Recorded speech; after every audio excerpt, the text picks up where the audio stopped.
Ini webinar kali ini kita mengangkat tema mengenai nasib Undang-Undang Cipta Kerja pasca putusan Mahkamah Konstitusi. Sebagaimana kita ketahui pada bulan November kemarin, Undang-Undang Cipta Kerja yang telah disahkan kemudian diajukan uji formil oleh beberapa kelompok masyarakat yang terdiri dari LSM buruh dan juga masyarakat itu sendiri, maka hasil dari sidang uji formil itu adalah menyatakan bahwa Undang-Undang Cipta Kerja itu mengalami cacat secara formil. Nah, tentu ini yang menarik bagi pengurus pusat Generasi Muda Pembangunan Indonesia yang merupakan Banom Partai Persatuan Pembangunan pada hari ini mengangkat tema tersebut. Kami melihat bahwa Undang-Undang Cipta Kerja ini melalui banyak pro kontra pembahasan tentu punya filosofi tersendiri seperti deregulasi dan juga debirokratisasi terkait izin-izin dalam penyelenggaraan badan usaha. Nah, ini menjadi ini merupakan beberapa alasan kami mengadakan webinar terkait Undang-Undang Cipta Kerja. Telah hadir di antara kita semua para narasumber. Yang pertama adalah narasumber pertama Pak Dr. Haji Samsul Rizal. Beliau adalah anggota DPR RI fraksi Partai Persatuan Pembangunan yang pada tahun lalu juga menjadi anggota Panja Undang-Undang Cipta Kerja. Kemudian juga telah hadir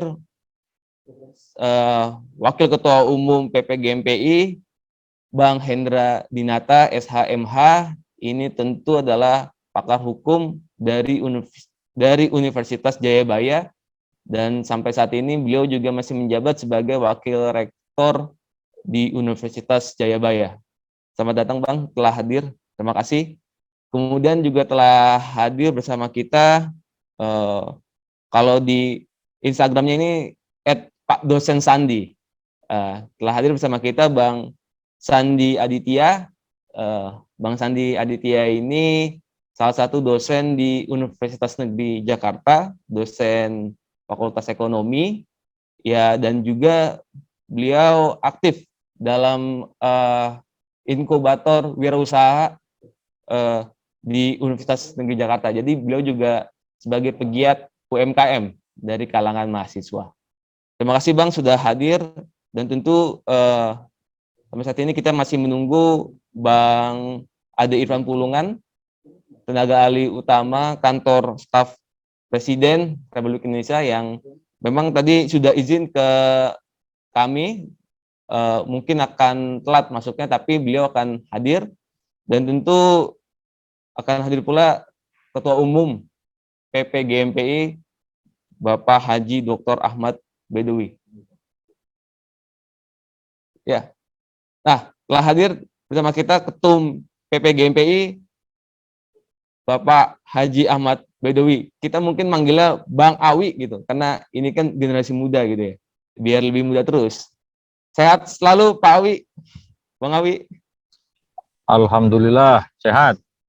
Iya, baik. Kita lanjut ke agenda berikutnya. Bersama-sama kita akan mendengarkan arahan Ketua Umum PPGMPI dan sekaligus juga akan menjadi keynote speech dari agenda webinar kali ini. Secara singkat saya ingin memperkenalkan beliau, Bapak Dr. Haji Ahmad Baidowi, MSI. Beliau saat ini menjabat sebagai anggota DPR RI fraksi Partai Persatuan Pembangunan dan juga menjabat sebagai Wakil Ketua Badan Legislasi. Tentu Mas Awi adalah garda terdepan ini pada waktu pembahasan Undang-Undang Cipta Kerja di DPR RI. Sempat juga diundang oleh banyak media elektronik, media massa, untuk diminta pendapatnya terkait Undang-Undang Cipta Kerja. Dan tentu pada saat ini pasca Undang-Undang Cipta Kerja dinyatakan cacat formil oleh Mahkamah Konstitusi, kita berharap ada Ini volume terus, pakai headset terus. Ada pandangan dari Pak Dr. Ahmad Haji Baidowi untuk bisa sekiranya memberikan penjelasan dari sisi sebagai wakil ketua balik dan tentu juga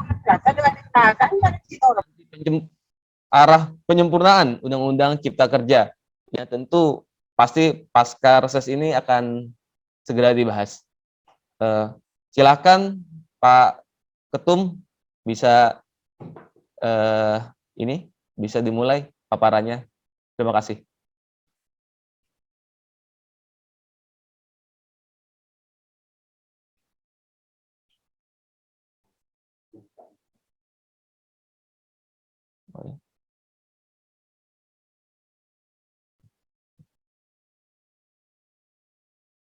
Ya, baik, Pak Ketum, mohon izin.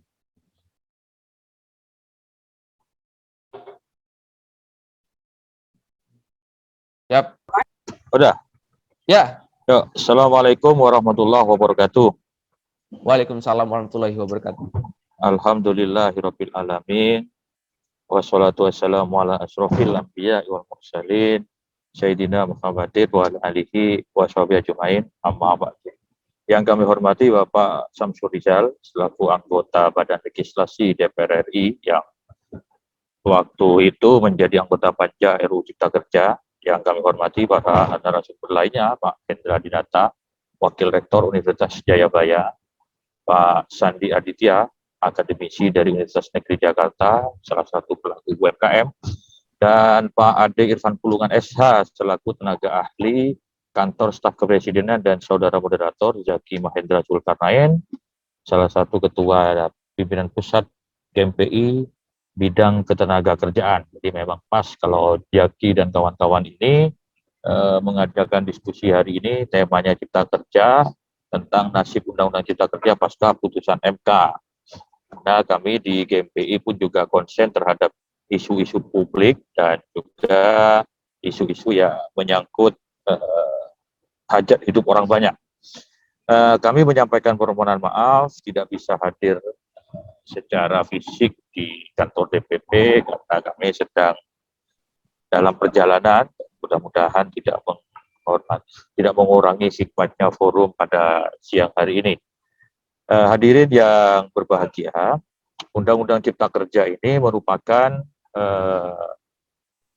sebuah terobosan hukum ya sebenarnya, dengan konsep penyusunan legislasi dengan sistem omnibus law. Tetapi memang kita tahu bersama, meskipun dalam setiap pembahasan apapun selalu menimbulkan kontroversi, selalu pro kontra dalam setiap pembahasan, itu hal yang biasa, hal yang lumrah. Namun karena Undang-Undang Cipta Kerja ini merevisi ataupun setidaknya mengganti sejumlah pengaturan di beberapa undang-undang, ya setidaknya ada sekitar 88 undang-undang yang terdampak dari Undang-Undang Cipta Kerja, sehingga kompleksitasnya semakin tinggi, pro kontranya semakin tinggi. Beda dengan misalkan satu undang-undang yang hanya satu tema, ya paling yang pro kontra hanya orang yang berkaitan dengan tema-tema tersebut. Tapi terkait dengan Cipta Kerja ini, karena menyangkut sejumlah undang-undang dan menyangkut berbagai stakeholder, menyebabkan pro kontranya semakin banyak. Dan itu tidak ada masalah, lumrah-lumrah saja dalam dinamika kita dalam berdemokrasi.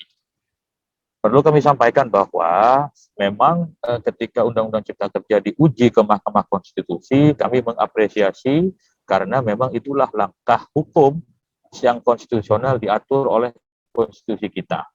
Soal kemudian gugatan ditolak ataupun diterima, itu kan murni keputusan 9 hakim.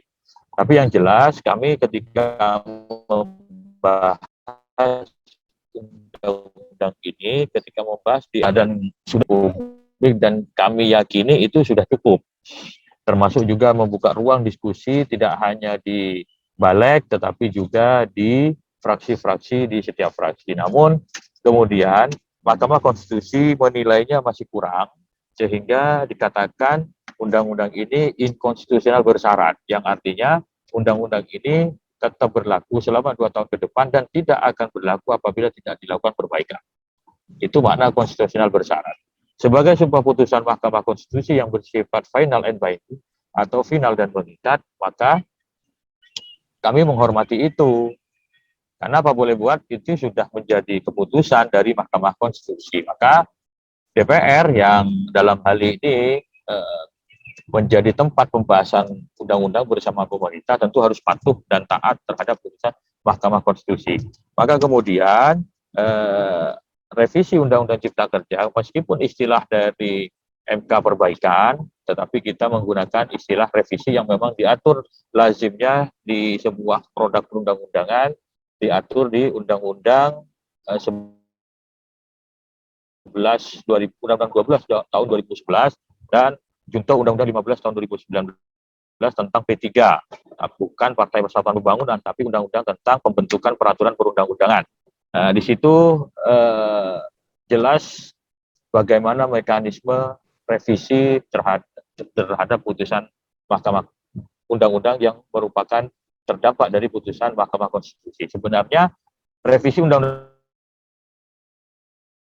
Cipta Kerja itu bisa langsung kumulatif terbuka. Kami DPR bersama pemerintah dan DPD memutuskan lebih baik kita memasukkan prolegnas sehingga bisa lebih leluasa dalam melakukan revisi terhadap norma-norma yang diatur di Undang-Undang 11 tahun 2020 tentang Cipta Kerja.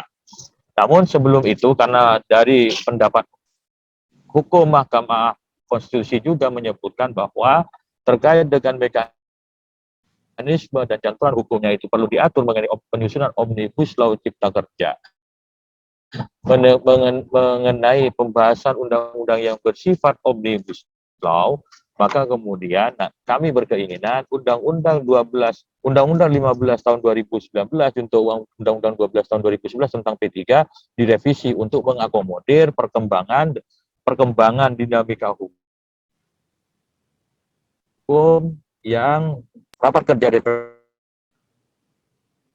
Menkumham dan juga DPD. Undang-undang tentang P3 juga direvisi sekaligus untuk memastikan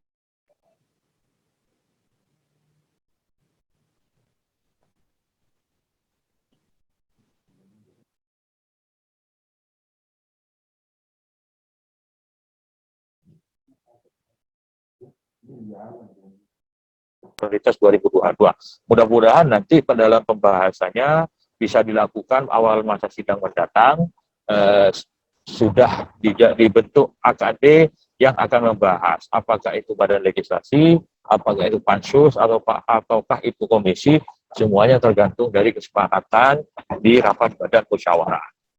Dan hadirnya para pemateri hari ini ada Pak Samsul Rizal dari sisi DPR-nya, Bapak Hendra Dinata dari akademisinya, Bapak Irfan dari sisi pemerintahnya, dan satu lagi dari praktisinya. Ini memberikan pengayaan ataupun tambahan pengetahuan terhadap penyempurnaan revisi ataupun revisi Undang-Undang 11 tahun 2020 tentang Cipta Kerja. Mudah-mudahan kegiatan yang diinisiasi oleh pimpinan pusat GMPI ini khususnya dari bidang ketenagakerjaan memberikan informasi, update informasi ataupun tambahan pengetahuan, tambahan pengalaman kepada kita semua, khususnya teman-teman dari GMPI maupun dari teman-teman Partai Persatuan Pembangunan ataupun staf di DPR, sehingga tahu dan mengerti apa yang dimaksud dengan Undang-Undang Cipta Kerja berikut problematikanya. Jangan sampai karena terbawa sebuah euforia, ya yang penting melakukan protes tetapi tidak memahami dan tidak mempelajari terhadap konten yang diperdebatkan. Itu jangan sampai terjadi. Kami bukan anti protes, bukan anti protes, bukan anti kritik, semuanya kami menerima protes maupun kritikan, namun seyogianya terlebih dahulu mengetahui pokok persoalannya sehingga tidak hanya mendengar dari orang lain, karena seringkali yang diperdebatkan di luar ternyata tidak pernah kami bahas di DPR. dikait-kaitkan, apalagi hari ini dengan kecanggihan dan kecepatan teknologi, orang per orang seringkali membuat berita, konten berita yang hoax, seolah-olah itu yang benar, sehingga kami selalu menjadi sasaran tembak dari para oknum-oknum tersebut. Namun demikian, kami pastikan bahwa partisipasi publik dalam penyusunan ataupun revisi Undang-Undang Cipta Kerja ini pasti kami buka, termasuk juga ketentuan-ketentuan lainnya yang mengatur, yang akan diatur di dalam Undang-Undang Cipta Kerja ke depan ini. Itu saja sekedar pengantar diskusi pada hari ini. Kami harapkan teman-teman yang mengikuti diskusi ini bisa menyimak sehingga memiliki pengetahuan yang utuh terhadap isu-isu yang sedang berkembang di masyarakat. Kurang lebihnya mohon maaf. Wabillahi taufiq wal hidayah. Wassalamualaikum warahmatullahi wabarakatuh. Waalaikumsalam warahmatullahi wabarakatuh. Terima kasih Pak Ketum, Bang Awi sudah memberikan pengantar diskusi ya melalui pemaparannya kemarin, melalui pemaparannya berbasis pengalaman kemarin dalam membahas Undang-Undang Cipta Kerja di Balik DPR RI. Tentu saya juga ingin menyampaikan untuk para peserta webinar kali ini, memang pada saat ini adalah saat reses, jadi mohon dimaklumi kalau misalnya Pak Samsul Rizal dan Pak Awi memang lagi berada di dapil gitu. Karena memang masa reses inilah proses penyerapan aspirasi masyarakat dilakukan, termasuk proses penyerapan aspirasi masyarakat terkait Undang-Undang Cipta Kerja yang kemungkinan besar seperti kata Mas Awi tadi ada indikasi masuk prolegnas di 2022. Terima kasih Mas Awi, semoga lancar sampai tujuan. Selanjutnya, mari kita masuk ke sesi webinar. Tentu saya akan memberikan kesempatan bagi narasumber pertama untuk Pak Dr. Haji Samsul Rizal. Beliau tadi sudah saya perkenalkan sebagai salah satu anggota Panja Undang-Undang Cipta Kerja pada tahun 2020 kemarin. Pak Samsul Rizal? Yap. Halo, bisa didengar? Ya Pak, bisa. Bagus ya? Ya. Nah. Pak Samsul Rizal, Yap.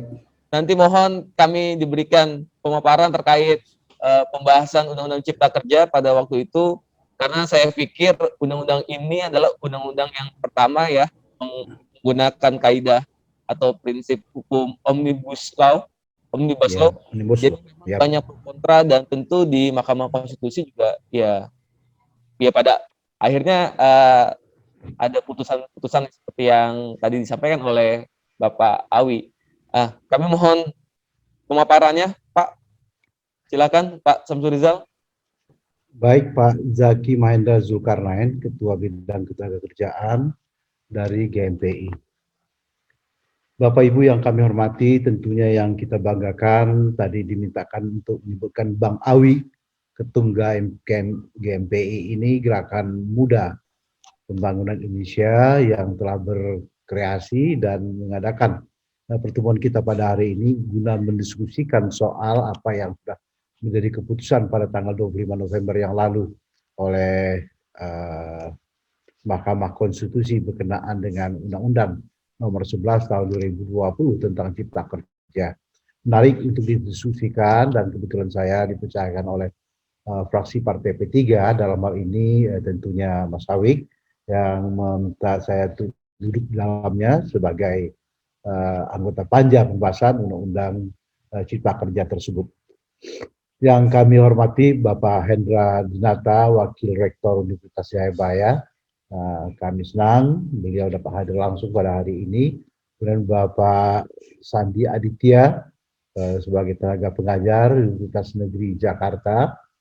Senang dapat bertemu Pak Adi. Kemudian yang hadir juga di sini disebutkan Ade Irfan Pulungan, tenaga ahli dari kantor staf presiden.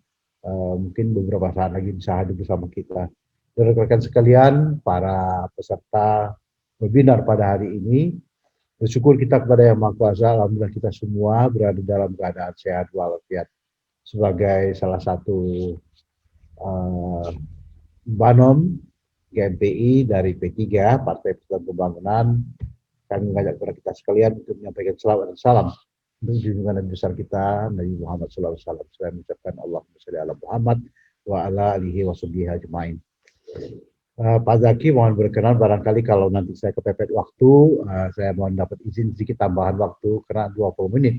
Saya kira terlalu sedikit untuk menyampaikan hal-hal yang disampaikan oleh kepada kita semua berkenaan dengan apa yang dimintakan kepada kita semua DPR RI dan pemerintah.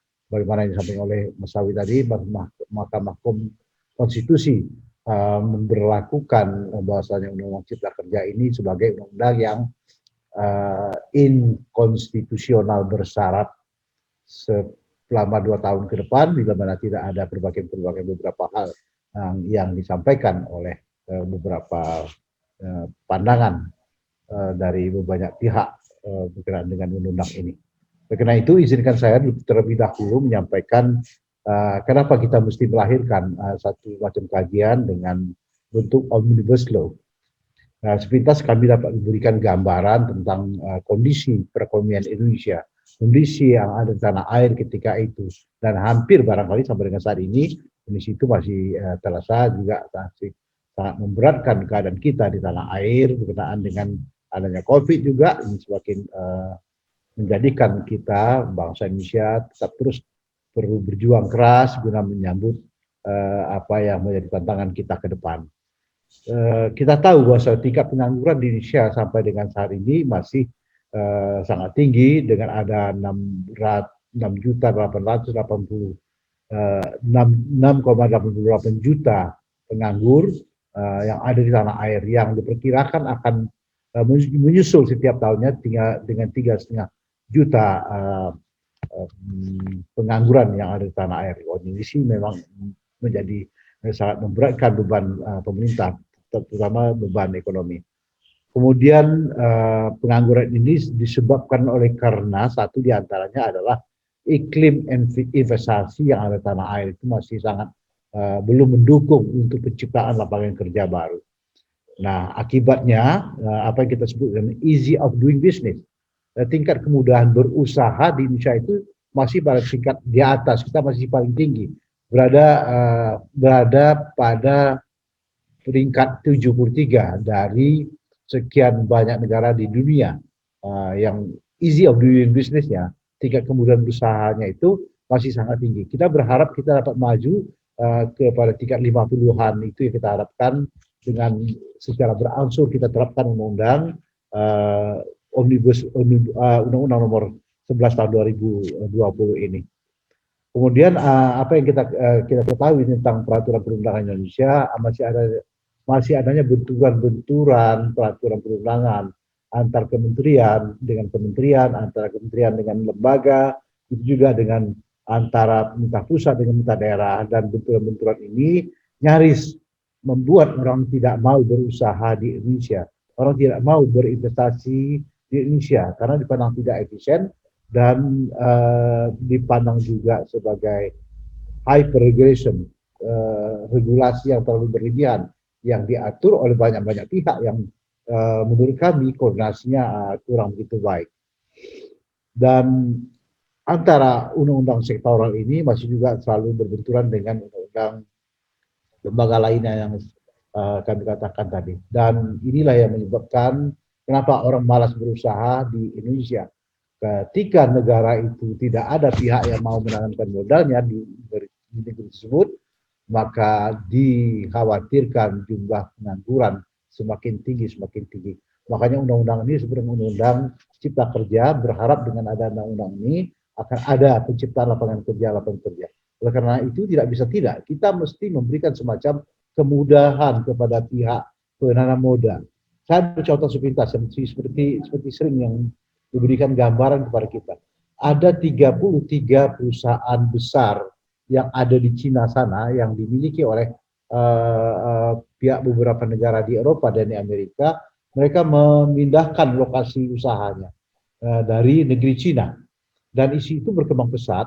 Dan apa yang kita sayangkan, dari 33 perusahaan yang pindah usahanya itu, mereka tidak mampir ke Indonesia. 23 perusahaan informasinya mampir ke Vietnam. Dan mereka buka usaha di sana dan menyerap tenaga kerja yang cukup besar.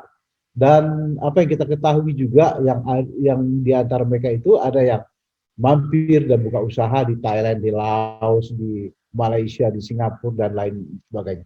Tidak satu perusahaan pun yang membuka usahanya di Indonesia. Ini barangkali akan menjadi pukulan buat kita. Kenapa mereka tidak mau berusaha seperti kita?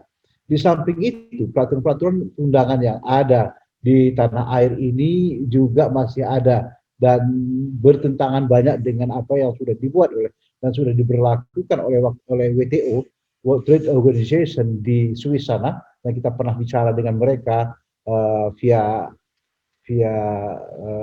secara virtual juga, bagaimana perbandingan antara peraturan yang dibuat di Indonesia dengan peraturan yang sudah berlaku di tingkat perdagangan dunia ketika itu. Banyak hal yang menyimpang, banyak hal yang tidak cocok, sehingga orang tidak bisa berusaha di Indonesia. Inilah kondisi iklim investasi yang ada di tanah air ini. Oleh karena itu, saya setuju tadi yang dikatakan oleh Bang Awi, bahwasanya perlu terobosan hukum. Nah, kita setidak-tidaknya terobosan hukum itu memberlakukannya secara omnibus law. Omnibus law ini konsep yang sudah juga dibuat oleh beberapa negara lain, seperti di Belanda, Filipina, dan beberapa negara lainnya. Di mana itu, Skandinavia atau kalau nggak salah, ada menerapkan beberapa cara dengan omnibus law ini sebagai semacam terobosan-terobosan, yakni mengefektifkan pasal-pasal yang dipandang tidak lagi sesuai dan tidak lagi efektif untuk diterapkan di tanah air. Oleh karena itu, kita di Badan Legislasi bersama dengan kementerian dan pihak pemerintah lainnya itu berusaha untuk mengkombinasikan agar pasal-pasal yang tadinya tidak efektif, yang tidak bisa diberlakukan, dapat diberlakukan. Setidaknya ada 1.200 pasal yang direvisi atau kita perbaiki, itu kita masukkan ke dalam Undang-Undang Cipta Kerja. Dan ini adalah bersifat multisektor. Dan kita jadikan dia hanya dengan cara yang sederhana, yakni 174 pasal kurang lebih. Dan pembahasannya kita lakukan dengan menggarap per klaster. Ada 11 klaster yang kita ketahui. Dari 11 klaster itu ada termasuk di dalamnya adalah klaster tenaga kerjaan. Ada klaster persyaratan investasi, pengadaan lahan, kemudian berusaha, dukungan riset, teknologi, banyak sampai 11 klaster. Dan ini memang multi sektor dan multi dimensi yang harus kita pelajari secara mendalam. Setidak-tidaknya kami membahasnya itu selama beberapa bulan dan telah melaksanakan pertemuan sebanyak 64 kali kita rapat secara intensif. Dan ini bukan berarti kita mempercepat, hanya waktunya saja kita perpadat. Karena di badan legislasi itu kita menghadapi tugas-tugas. Kita punya kurang lebih ada pada saat itu ada 50 rancangan undang-undang yang mesti dilakukan harmonisasi. Ada 50 rancangan undang-undang yang kita masukkan ke dalam prolegnas prioritas. Artinya kita berusaha sebanyak 50 undang-undang itu menjadi prioritas pembahasan kita pada tahun 2020 pada saat itu. Dan ini membuat kita harus bekerja keras, dan inilah yang perlu diperhatikan oleh pihak yang tadi, pihak MK yang mengatakan pembahasan tidak efektif. Barangkali ini adalah sifatnya sangat relatif sekali. Dan tujuan daripada Undang-Undang Cipta Kerja ini adalah untuk memperbaiki iklim usaha dan iklim investasi yang ada di tanah air untuk terwujudnya semacam kepastian hukum dalam kesempatan mereka untuk berwirausaha di tanah air ini, guna mempercepat transformasi ekonomi dan menyelaraskan antara kebijaksanaan pusat dan daerah, agar investasi itu tidak saja di pusat, tapi mereka juga bisa berinvestasi di daerah-daerah. Nah, ini perlu dilakukan semacam sinkronisasi dan memberi kemudahan-kemudahan guna mengatasi problema regulasi yang tumpang tindih. Sekali lagi kami berikan penekanan, problema problema regulasi yang suka tumpang tindih di tanah air, sehingga 88 undang-undang yang dikatakan Awi tadi itu oleh Bang Awi, itu kalau kita biarkan dan kita akan lakukan perbaikan satu persatu, diperlukan menurut pakar waktu 50 tahun untuk menyelesaikan undang-undang yang 88 undang-undang tersebut. Karena itu dengan cara omnibus law kita pelajari, kita kaitkan di mana pasal-pasal yang terkait dalam rangka penciptaan penyerapan tenaga kerja untuk mewujudkan iklim investasi yang kondusif guna pertumbuhan ekonomi yang meningkat dan mengurangi pengangguran. Sehingga apa yang kita harapkan produktivitas masyarakat dapat ditingkatkan. Kami juga merasa menyayangi bahwasanya ini adalah undang-undang yang menurut saya beberapa waktu yang lalu saya katakan ini adalah undang-undang yang paling terbaik yang pernah dilahirkan oleh DPR RI karena dia betul-betul perspektif dan betul-betul berpikir ke depan. Apa yang kita katakan ketika itu? Ketika Indonesia menerapkan undang-undang ini, undang-undang nomor 11 tahun 2020 ini sebagai undang cipta kerja, pada saat Indonesia merayakan kemerdekaan yang ke-100 tahun pada tahun 2045, insya Allah Indonesia berada pada posisi yang menentukan di antara 5 sampai dengan 10 negara besar yang terbangun ekonominya. Jadi Bapak Ibu yang kami hormati, hanya saja kita sayangkan, tapi kita sangat menerima apa yang disampaikan oleh masyarakat dalam hal ini adalah dari beberapa pihak yang menyampaikan keinginannya untuk melakukan sumbangan pemikiran. Kita dapat menerima ini dan kita dari pihak Partai P3 sangat mendukung adanya masukan-masukan dari masyarakat yang memberikan kritisasi terhadap apa yang sudah kita lakukan. Ini memang kita tunggu-tunggu. Namun adalah hak kami juga dapat memberikan beberapa penjelasan yang mungkin selama ini tidak sampai penjelasannya. Bahwasanya MK telah mengabulkan sebagian daripada pengujian formil Undang-Undang Nomor 11 Tahun 2020 tersebut. Meskipun ada 4 hakim konstitusi yang melakukan dissenting opinion, artinya pendapat yang berbeda dari 5 hakim di MK tersebut dari total 9 hakim yang ada. Jadi 5 hakim yang mengatakan bahwasanya perlu ada perbaikan dan 4 hakim mengatakan ini undang-undang sudah bagus.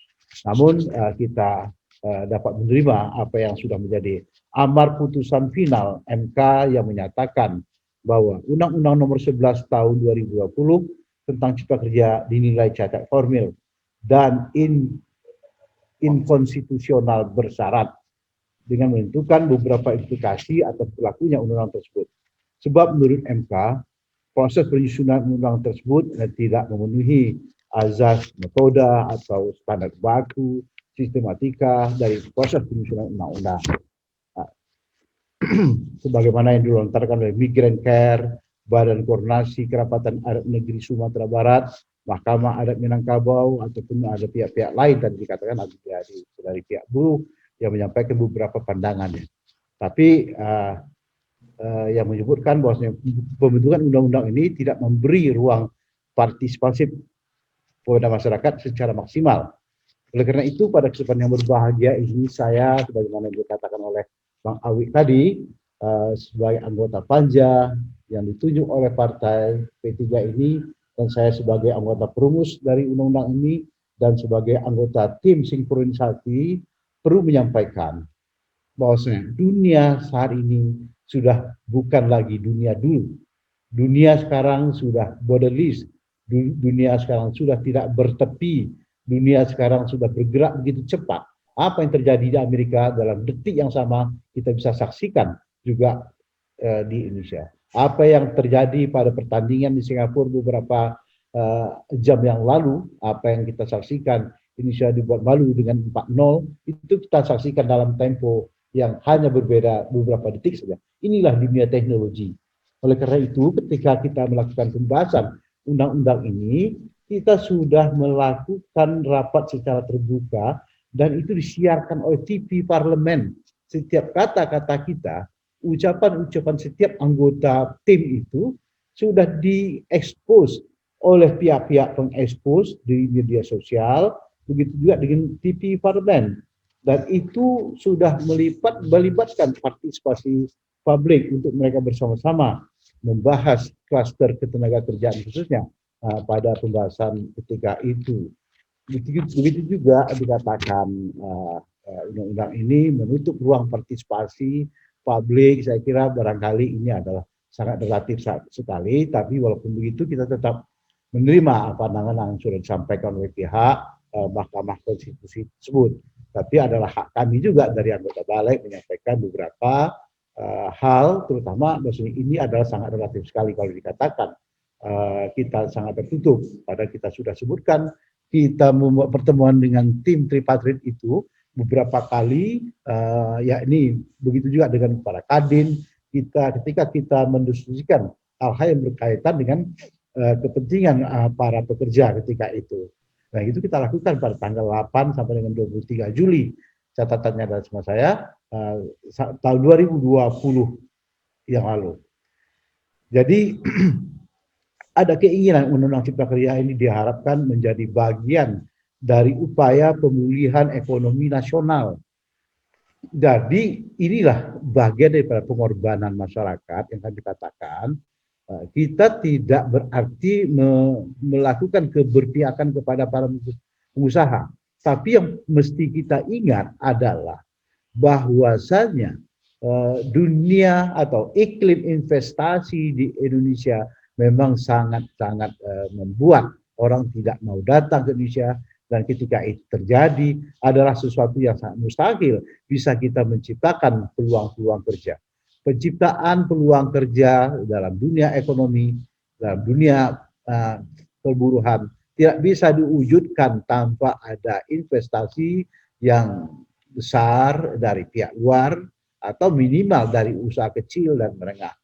Walaupun kita tahu persis jumlah UMKM yang ada di tanah air, bahkan di dunia, bahkan di beberapa negara ASEAN, UMKM itu jumlahnya cukup besar dan mampu menyerap 80 sampai dengan 90 tenaga kerja.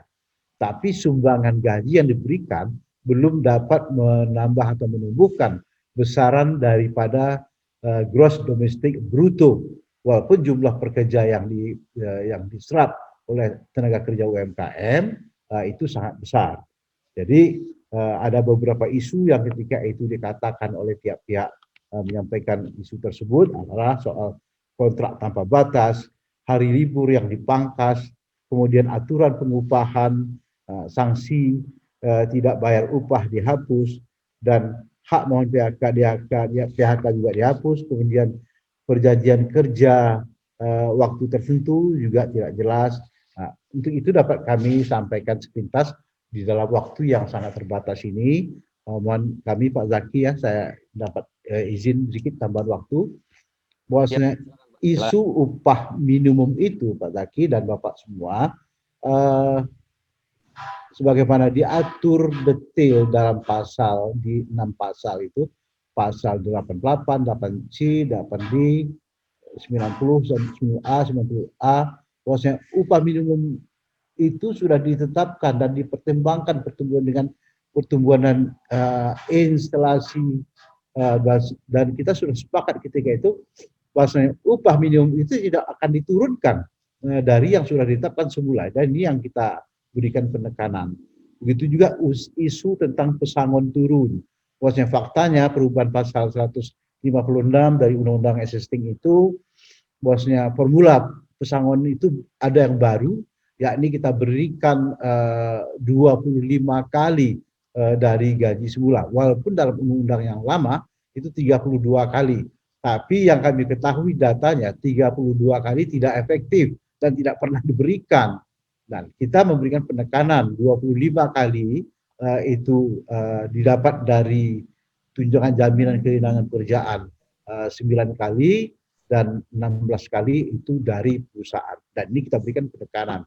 Ini contohnya berkaitan dengan pesangon dan yang diisukan turun. Dan manfaat lain bahwasanya pekerja mendapat peningkatan kompensasi upskilling dan reskilling, artinya mereka bisa diberikan informasi di mana tempat bekerja lain, dan ini kita lakukan dengan teknologi-teknologi yang ada saat ini. Begitu juga informasi tentang hak cuti haid dan cuti melahirkan dihapus, bahwasanya isu-isu semua itu adalah sesuatu yang tidak benar. Kita sangat menyesali bahwasanya ada pihak yang mengembangkan isu-isu yang tidak sehat, membuat kita terperangkap dalam persoalan ketidakpahaman, dan mereka bertindak dalam ketidakpahaman itu untuk melakukan sesuatu yang merugikan banyak pihak, termasuk juga kerugian di negara. Seperti pembakaran. Pada isu-isu itu ada isu yang tidak benar. Ada pihak lain yang menyampaikan, mengatakan perempuan tidak dikasihkan cuti haid dan cuti melahirkan. Nah, isu ini yang kami katakan adalah isu yang tidak benar. Pesangon turun, tidak diberikan pesangon lagi. Begitu juga tenaga kerja asing, bebas masuk. Sebenarnya tidak. Kita memberikan aturan agar tenaga kerja asing itu betul-betul tenaga kerja yang betul-betul dibutuhkan oleh perusahaan. Dan itu dibuat planningnya, dan itu diusulkan kepada Kementerian Tenaga Kerja. Jadi ketika itu dibuat dan diperlukan oleh perusahaan memplanningkan, tidak bisa datang begitu saja. Nah, itu dilaporkan kepada kita. Jadi inilah Bapak Ibu yang kami hormati, beberapa isu-isu yang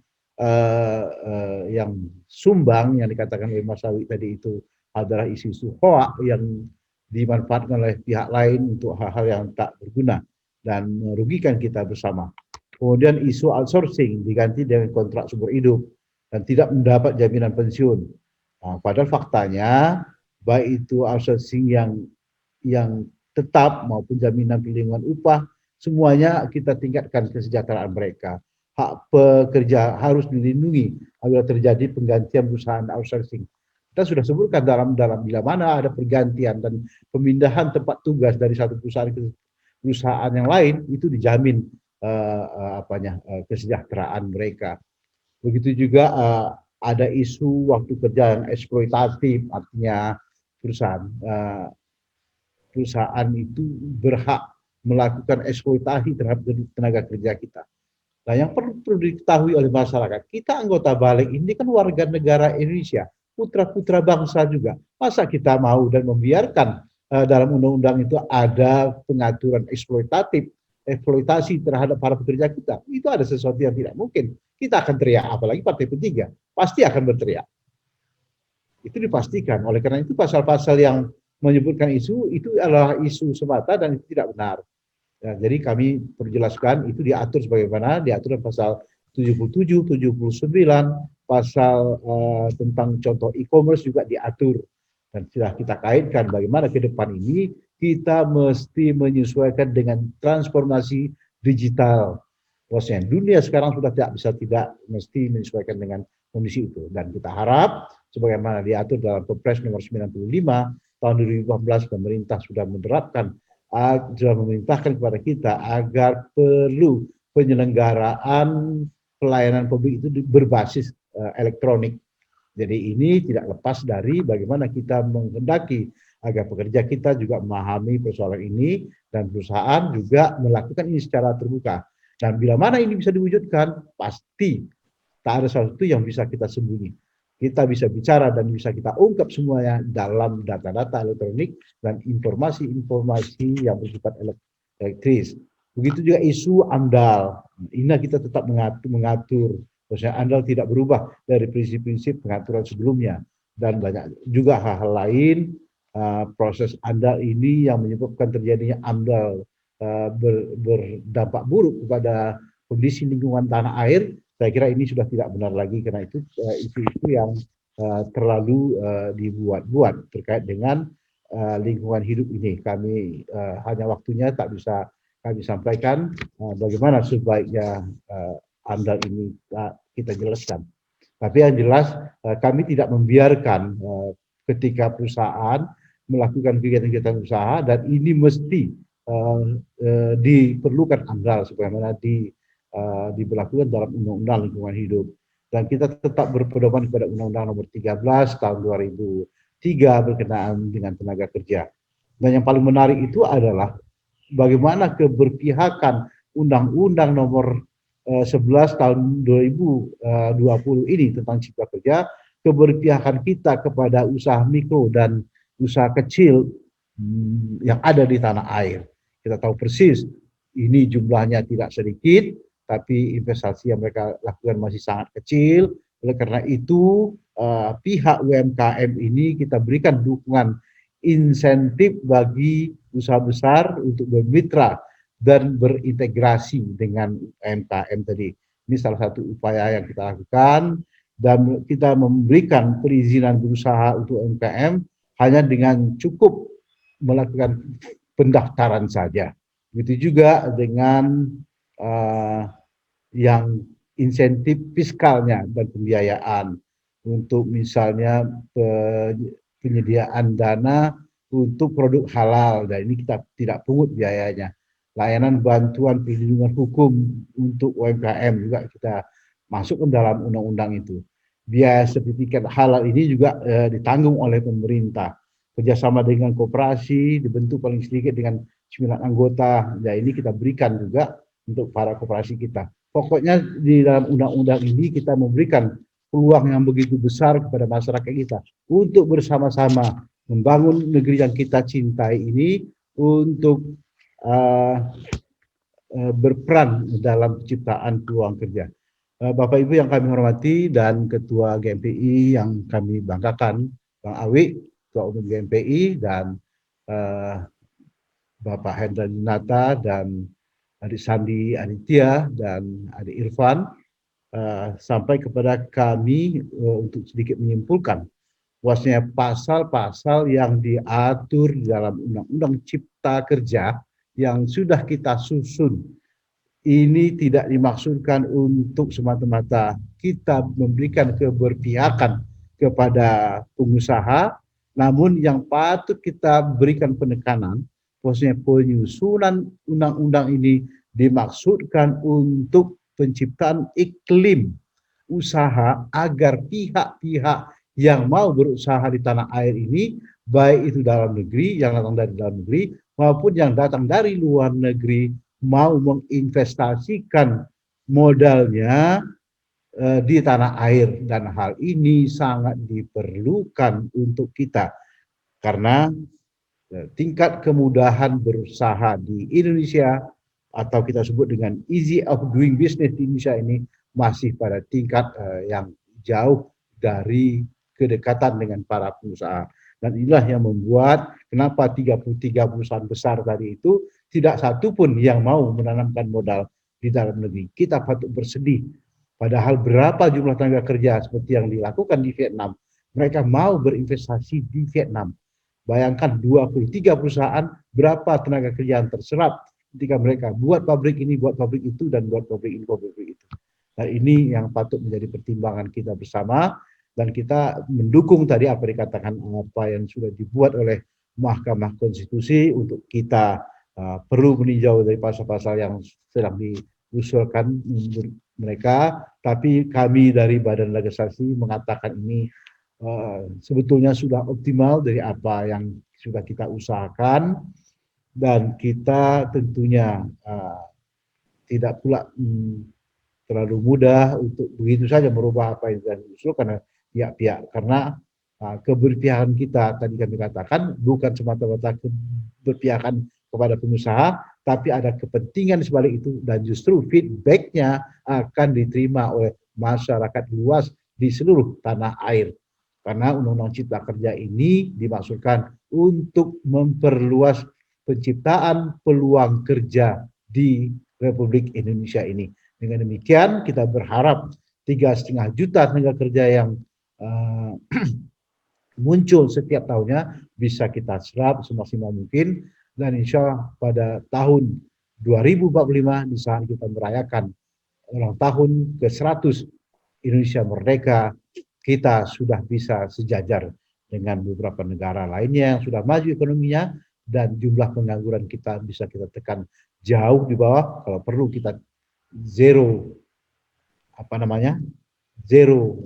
job list, jadi orang yang tak lagi bekerja sudah tak begitu lagi kita lihat tanah air.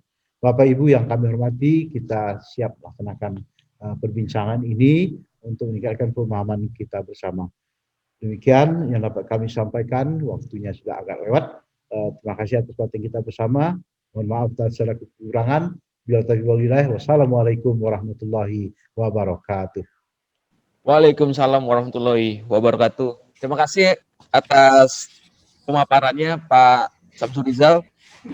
Memang benar Pak, saya ingin meng-highlight apa yang Bapak sampaikan tadi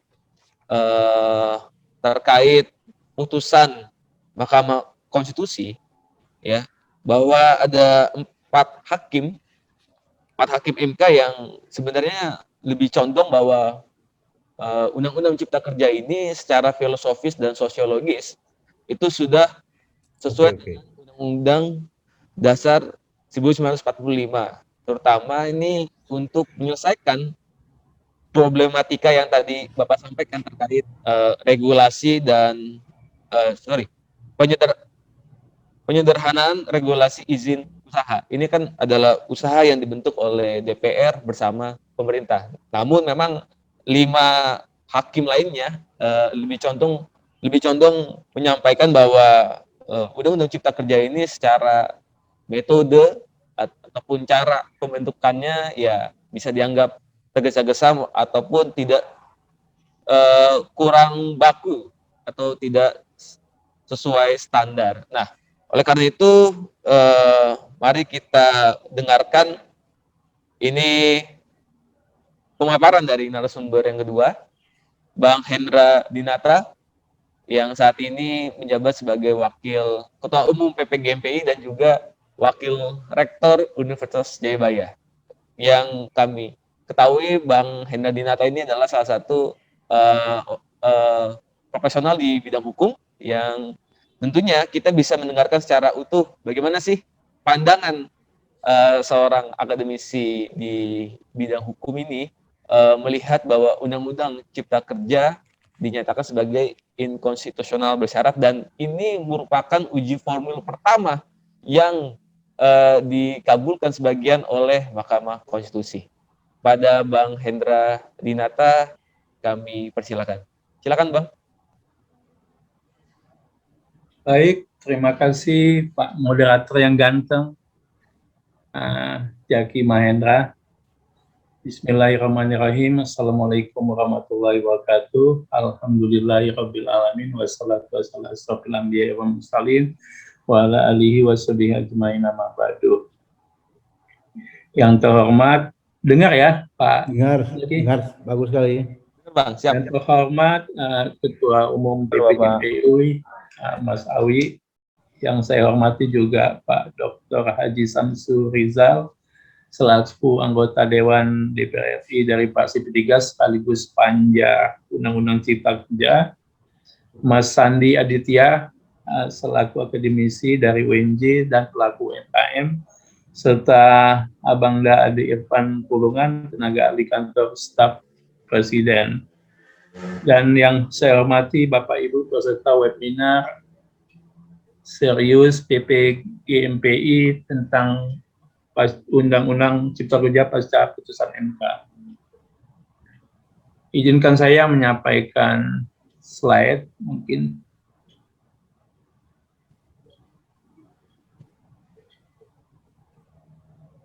Ya, sudah terlihat kali ya Pak Jaki? Lihat. Baik. Izin saya memulai sedikit pemaparan saya dari segi akademisi melihat bagaimana tentang Undang-Undang Cipta Kerja ini pasca putusan MK. Yang pertama yang ingin saya sampaikan adalah tentu dalam bernegara kita punya tujuan pendirian negara Indonesia ini, yaitu menciptakan masyarakat yang adil dan makmur dan sejahtera berdasarkan Pancasila dan Undang-Undang Dasar 45. Inilah guidance awal kita bertujuan bernegara.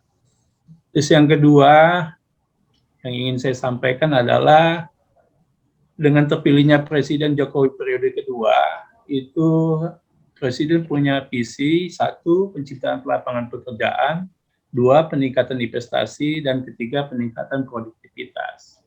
Nah, 3 hal inilah yang mendasari maka muncul ide Undang-Undang 11 tahun 2020 tentang Cipta Kerja. Dan dalam pembahasan undang-undang ini tentu banyak sekali pro kontra, Pak. Pada saat itu terjadi banyak sekali demo besar-besaran penolakan tentang undang-undang ini, baik dari segi pendidikan, bidang usaha, ketenagakerjaan, banyak semua yang tadi yang telah disampaikan oleh Pak Samsur Rizal ini. Tapi tidak mensurutkan langkah-langkah bagi para bapak-bapak di DPR untuk mengesahkan. Maka undang-undang ini disahkan pada tanggal 5 Oktober 2020 dan diundangkan pada 2 November 2020.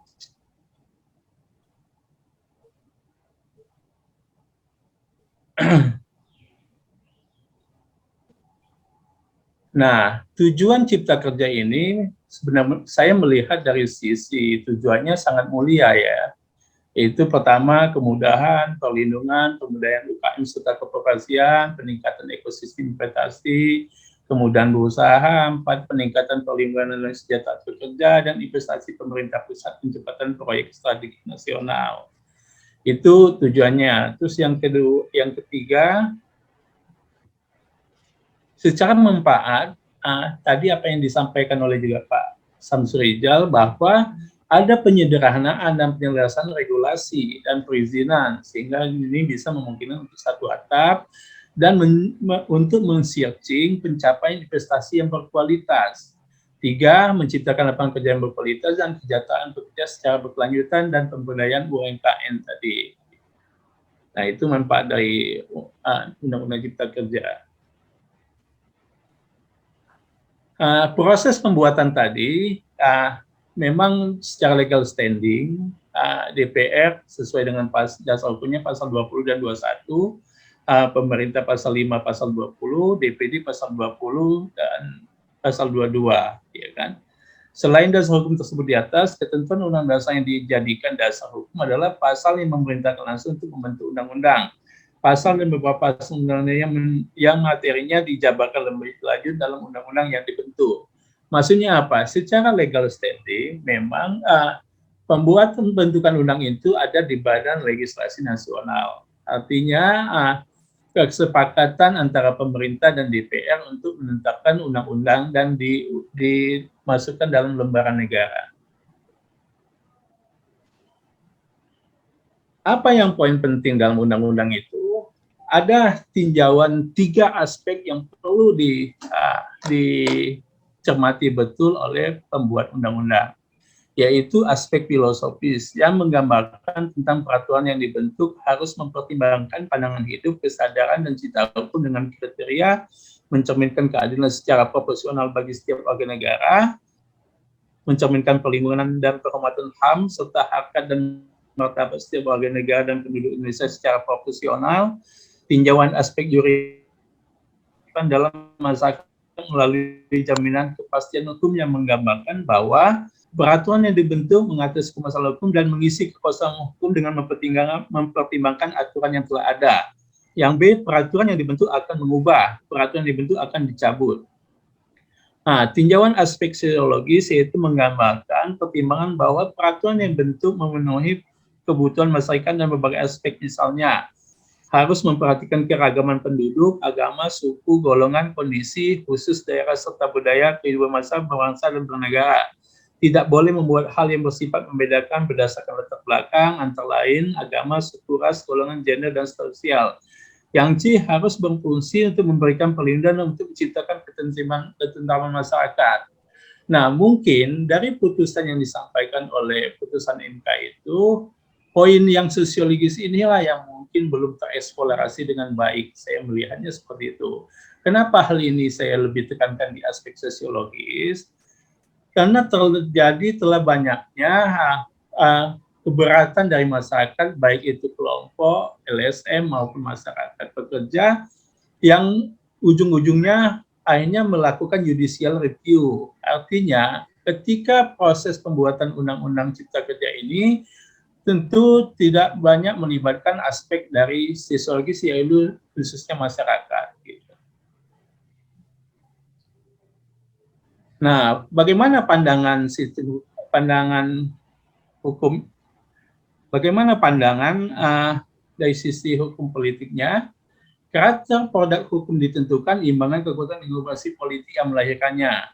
Produk hukum merupakan produk keputusan politik yang berintegrasi dari kalangan politisi.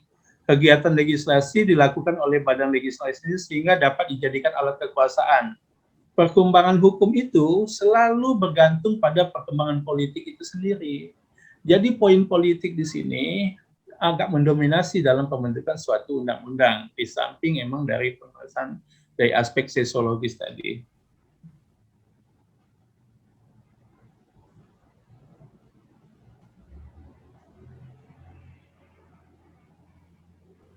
Nah, ujung-ujungnya apa? Ujung-ujungnya adalah ketika masyarakat tidak puas dengan produk undang-undang yang dikeluarkan oleh DPR maupun pemerintah, maka alhamdulillah kita masih ada dua lembaga yudikatif yang independen sehingga bisa dapat diajukan judicial review.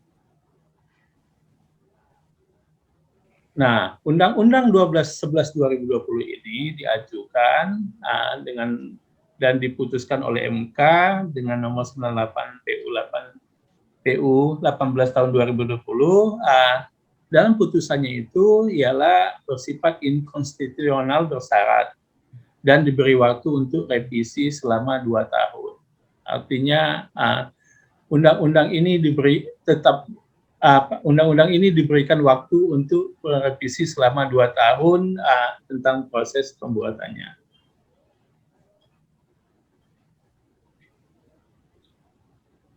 Nah, bagaimana ketika pasca putusan MK itu, respon pemerintah terhadap putusan MK?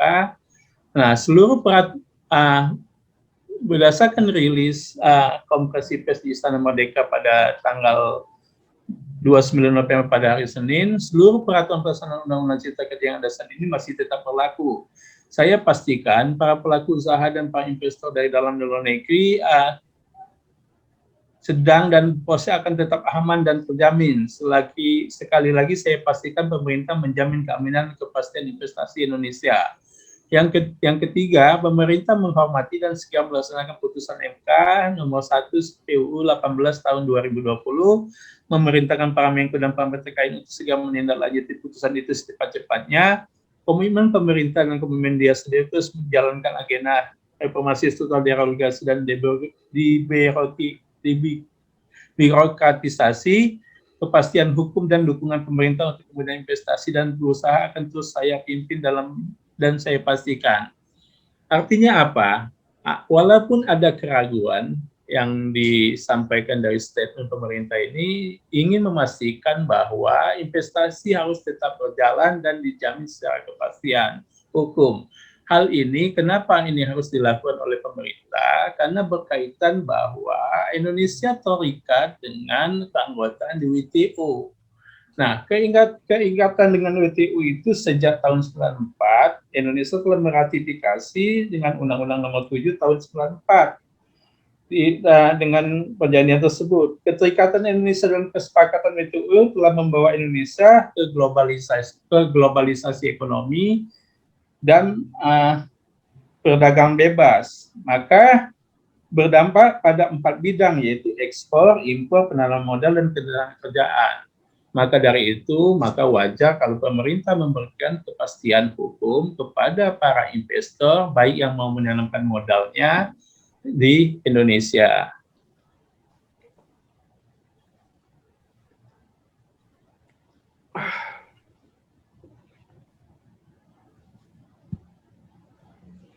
Kesimpulannya adalah yang ingin saya sampaikan bahwa Undang-Undang Cipta Kerja masih berlaku sepanjang masih dalam proses perbaikan sesuai dengan putusan MK. Tidak ada keraguan untuk investasi baik dalam maupun luar negeri karena ada jaminan kepastian hukum dari pemerintah. Saya pikir itu mungkin dari saya, pengantar diskusi sedikit, mungkin nanti lebih lanjut untuk kita sambung dengan pertanyaan. Saya pikir itu mungkin pemaparan dari saya. Terima kasih. Wabillahi taufiq wal hidayah. Wassalamualaikum warahmatullahi wabarakatuh. Waalaikumsalam warahmatullahi wabarakatuh. Waalaikumsalam warahmatullahi wabarakatuh. Terima kasih Bang Hendra Dinata. Ini masukannya sangat bagi saya salah satu pandangan yang agak beda gitu dari kebanyakan akademisi hukum lainnya gitu. Kalau misalnya kebanyakan akademisi hukum itu hanya berkutat pada proses pembentukannya saja. Tapi kalau tadi kita dengar pemaparan dari Bang Hendra Dinata, ternyata ada aspek-aspek yang harus diperhatikan. Mungkin ini sebagai masukan dalam nanti proses revisi Undang-Undang Cipta Kerja. Tadi ada masukan dari faktor sosiologis, kemudian juga Indonesia sebagai bagian dari WTO, dan beberapa hal yang saya pikir adalah yang krusial adalah Undang-Undang Cipta Kerja ini tetap berlaku selama beberapa tahun ke depan sampai kita bisa memperbaiki Undang-Undang Cipta Kerja ini. Terima kasih atas pemaparannya Bang Hendra Dinata. Lanjut kita akan dengarkan pemaparan dari Sandi Aditya, dosen muda Universitas Negeri Jakarta, dan juga saya mungkin bisa bilangin dia ini entrepreneurnya mahasiswa-mahasiswa ekonomi UNJ nih, karena udah banyak branding-branding yang diciptakan oleh Bang Sandi. Bang Sandi, sebelum pemaparan Bang Sandi, mungkin saya ingin menyampaikan bahwa Undang-Undang Cipta Kerja ini tentu memiliki beberapa klaster, dan tentu klaster UMKM koperasi itu juga masuk dalam pembahasan di Undang-Undang Cipta Kerja. Tadi di pembicaraan pertama, narasumber pertama, Pak Samsur Rizal juga menekankan bahwa UMKM ini juga penting dalam proses peningkatan ekonomi Indonesia secara makro. Nah, banyak hal yang disoroti sebelum Undang-Undang Cipta Kerja ini, banyak peraturan-peraturan yang bikin pusing gitu. Peraturan-peraturan yang bikin pusing para UMKM ketika mulai berusaha. Misalnya dalam pembentukan brand, pendaftaran merek, pendaftaran hak cipta dan segala macam. Belum lagi pembentukan izin dan segala macam. Dan itulah yang mau dilakukan terobosan melalui Omnibus Law Undang-Undang Cipta Kerja ini. Nah, tentu kita ingin mendapatkan masukan dari Bang Sandi Aditya terkait Undang-Undang Cipta Kerja ini yang memang tujuannya adalah untuk membuka lapangan pekerjaan dan tentu juga melakukan pembinaan bagi sektor UMKM. Silakan Bang Sandi Aditya, kami persilakan untuk memberikan pemaparan. Terima kasih. Oke, terima kasih Bang Zaki atas bridging-nya. Yang terhormat saya ucapkan dulu pada Dr. Haji Samsur Rizal, kemudian Pak Dr. Hendra Dinata, ya, Pak Ade Irfan Pulungan juga, yang sama-sama nih kita berdiskusi di sini, tidak saling menjatuhkan atau menyudutkan siapapun, tapi kita sama-sama membahas sesuatu yang konstruktif. Gitu, sehingga daripada kalau zaman sekarang anak-anak bilang daripada nyinyir gitu ya, mendingan kita cari solusi dari masalah-masalah apa yang ada. Nah, saya akan coba share screen dengan dari apa yang saya punya. Oke. Jadi saya berjibaku nih sama teman-teman dari UMKM, juga dari para mahasiswa yang notabene bisa dibilang early stage-nya ketika mereka dalam berusaha. Ketika mereka mendengar UU Cipta Kerja, jujur mereka lebih banyak dengar katanya-katanya daripada melihat esensi sebenarnya dari undang-undang ini. Ketika saya telah lebih jauh, memang banyak sekali benefit yang diberikan. Gitu. Kalau dari sini izin tunggal bagi UMK. Kemudian pemerintah alokasi DAK untuk pemberdayaan dan pengembangan UMKM. Gitu. Dan lain sebagainya, ada 9 di sini kemudahan bagi UMK. Yang paling utama buat saya sih adalah itu izin tunggal. Ini benar-benar satu terobosan yang baik sekali, di mana Indonesia itu sangat terkenal kan kalau masalah administrasi itu kenal. Kalau bisa susah, kenapa dipermudah kan gitu.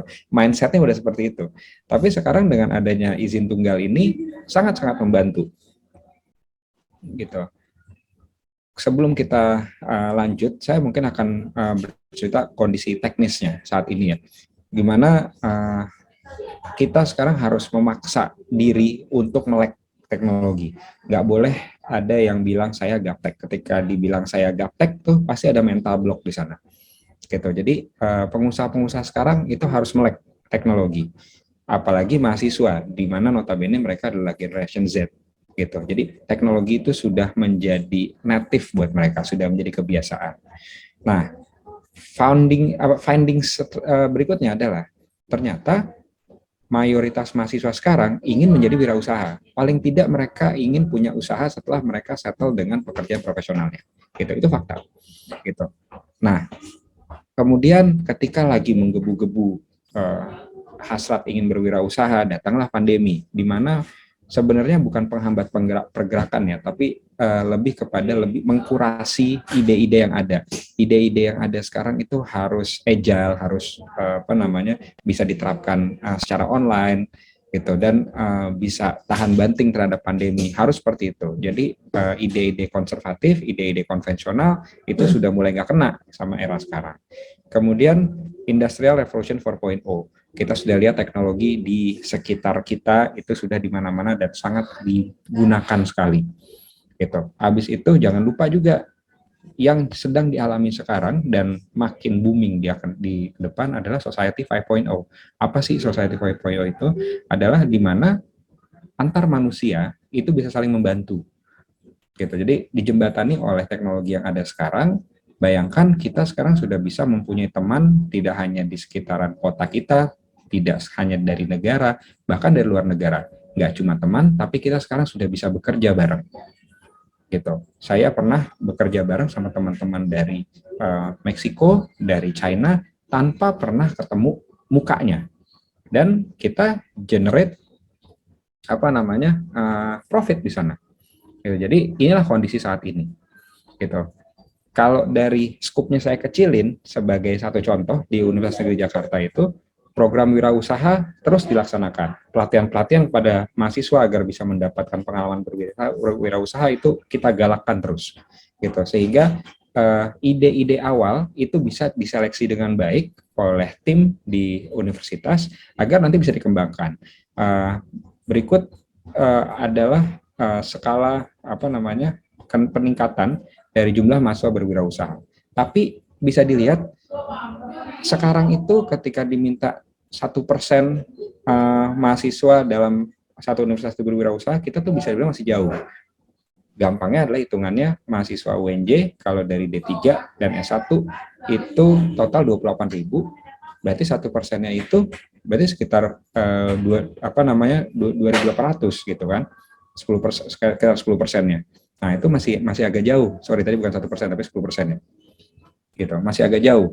Gitu. Nah, ini adalah satu contoh di mana masyarakat Indonesia pun masih dilanda konsumtif dan ada rasa ketakutan untuk berusaha. Gitu. Sehingga inilah yang kami lakukan. Sebenarnya sih simple ya, tapi ternyata efeknya bagus. Ketika mahasiswa-mahasiswa yang sudah mempunyai usaha itu kita bikin direktorinya. Sehingga Sivitas Akademi di kampus ini bisa melihat ada usaha apa aja nih di kampus ini, gitu. Mereka bisa punya punya informasi, sehingga saya mengedepankan kalau bisa pakai orang UNJ, kenapa pakai orang lain, gitu. Itulah yang saya saya juga ambil waktu itu ketika saya studi banding ke Rusia. Di Rusia itu kafe-kafe yang bisa dibilang bagus dan fine dining itu harganya murah-murah. Ketika saya bertanya sama orang lokal di sana, ternyata ketahanan pangan mereka itu fokusnya adalah ke dalam negeri dulu sebelum mereka nanti ekspor. Gitu. Sehingga kita harus membangun nih ekosistem kewirausahaan ini gitu. Nah, dari UU Cipta Kerja terutama untuk fokus kepada single sign-on OSS dalam penerbitan NIB itu sangat-sangat memudahkan sekali. Karena yang kita bisa lihat juga, jangan lupa, karena saya juga orang marketing gitu ya, usaha itu harus terus digalakkan kepada masyarakat Indonesia karena opportunity lagi gede banget, kesempatan lagi gede banget. Masa Indonesia emas di Indonesia itu di mana kelompok umur produktif lagi banyak-banyaknya. Jadi kasar kata mereka tuh ready to spend. ya. Kita bisa lihat sekarang brand-brand sepatu lokal juga makin bagus. Ada Nah Project, ada Kompas, ada Sempak segala macam. Mereka berlomba-lomba untuk membuat menjadi yang terbaik gitu. Karena mereka nggak perlu pusing-pusing untuk bisa jual ke luar negeri. Di dalam negeri aja marketnya gede. Jadi itu yang saya mau lihat, mau lebih ke membuka pikiran kita semuanya, karena kemudahan berusaha dari pasal 7 UU 11 nomor 2 2020 Cipta Kerja itu sangat membantu dalam mengatur perizinan usaha melalui penetapan tingkat resiko dan peringkat skala usaha gitu. Ini semuanya bisa didaftarkan online. Saya kemarin bikin workshop di antara teman-teman mahasiswa dan mereka juga kaget, oh ternyata bisa semudah ini yang ngurus usaha ya, nggak seperti zaman dulu harus bikin PT, paling nggak harus spend 5 juta gitu kan, terus dengan tetek bengek segala macam. Ini lebih mudah dan itu bisa di bawah 100.000 untuk pembuatan PT-nya. Jadi benefit dari UU Cipta Kerja ini gitu, ketika kemudahan berusaha itu makin memasyarakat, saya yakin yang namanya pertumbuhan usaha rintisan itu makin besar. Apalagi sekarang kalau dari Ristek Dikti ya, jadi bisa afiliasi dengan UU Cipta Kerja ini bagus ketika ada program namanya Kedireka. Di situ matching fund antara company yang membutuhkan bantuan dari kita dan kita yang mempunyai produk atau jasa gitu. Nah, sehingga saya bisa melihat di sini institusi pendidikan itu akan jadi tempat yang tepat bagi masyarakat untuk bermitra dalam wirausaha gitu. Yang berikutnya apa yang terjadi? Pembukaan lapangan kerja. Gampangnya begini aja. Ada salah satu mahasiswa saya masih jadi mahasiswa, tapi salah satu startupnya dia sudah mempunyai OSS, sehingga mereka tuh mempunyai surat izin nomor induk usaha. Ketika ada nomor induk usaha, ketika mahasiswa mau magang, salah satu syaratnya adalah tempat magangnya harus punya NIB. Selesai dong, jadinya udah terbuka lapangan kerja, nggak usah pusing-pusing cari perusahaan gede yang nantinya mungkin di sana nggak tahu mesti kerja apa, karena perusahaan itu kan nggak bisa main menyerahkan tugas kepada anak yang cuma kerja 40 hari. Instead, dia bisa membantu teman-temannya mengembangkan usahanya, gitu, karena tetap bisa divalidasi sama kampus karena mempunyai NIB tersebut. Gitu. Sehingga kedepannya yang saya banget bermimpi gitu, ketika tadi kan kita lihat ada 9 kemudahan, yang saya baru rasakan sekali itu 1. Yang 8-nya ini kalau masyarakat dan pemerintah itu bahu-membahu untuk lebih mensiarkan gitu tentang benefit-benefit lain dari UU Cipta Kerja, saya yakin ini akan bisa membantu Indonesia lebih punya entrepreneurial minded gitu, entrepreneurial mindset gitu.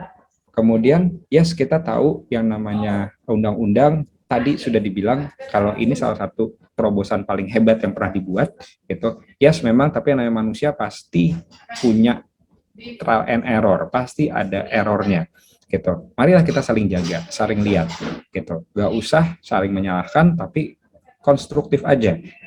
Ini kok begini, nggak bagus dong buat si ini. Bagaimana kalau begini? Jadi jangan hanya melempar problem, tapi juga solusinya. Dan yang tadi saya juga sudah bilang, saya perlu tekankan lagi di mana instansi pendidikan ini bisa sekali menjadi mitra pembuka lapangan kerja di Indonesia. Jadi ketika mahasiswa itu punya akses ke Ristek Dikti untuk matching fund segala macam, ayo masyarakat kita buka dengan tangan terbuka kita untuk bisa saling bergabung gitu, saling menjembatani sehingga nanti bisa makin besar lagi usahanya.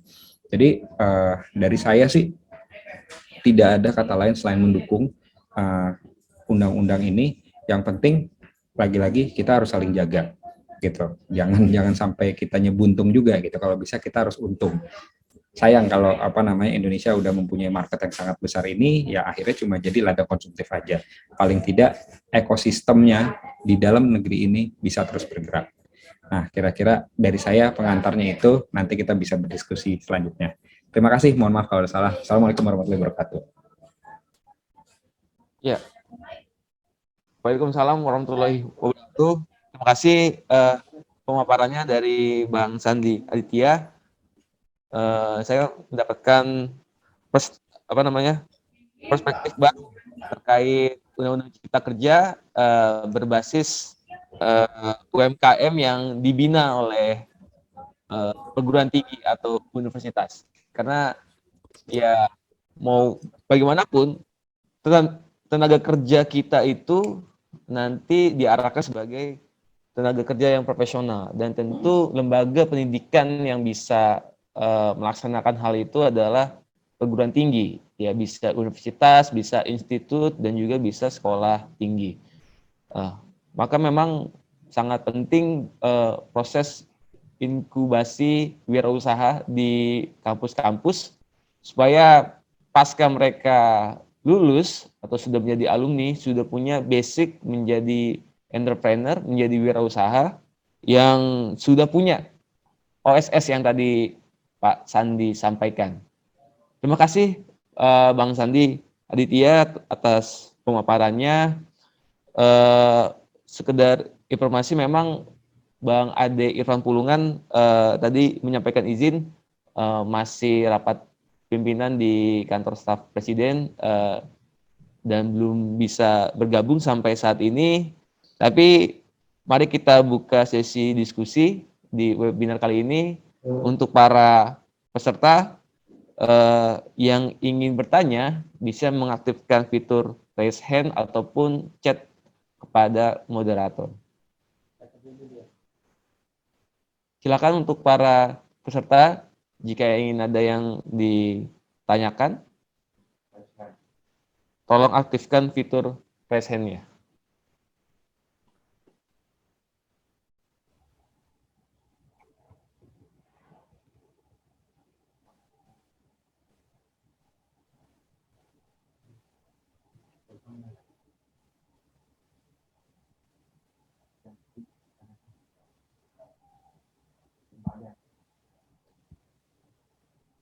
Baik, ini ada yang sudah chat ke saya nih, salah satu mahasiswa Universitas Negeri Jakarta ini.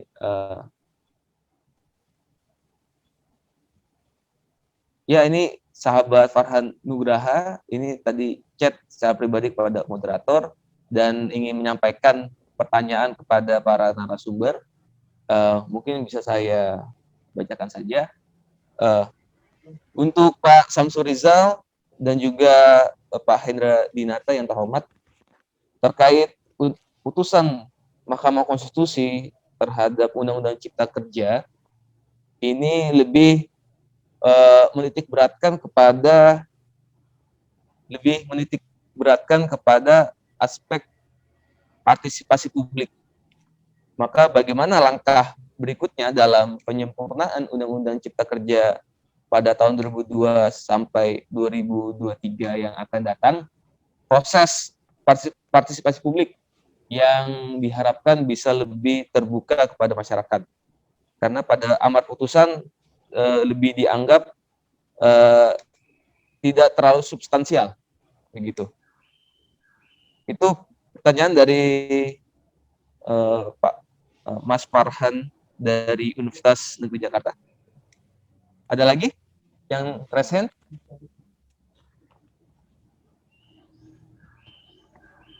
Oh ya, Mas Pontianus Manek, silakan bisa di unmute dari Kabupaten Malaka, NTT ini.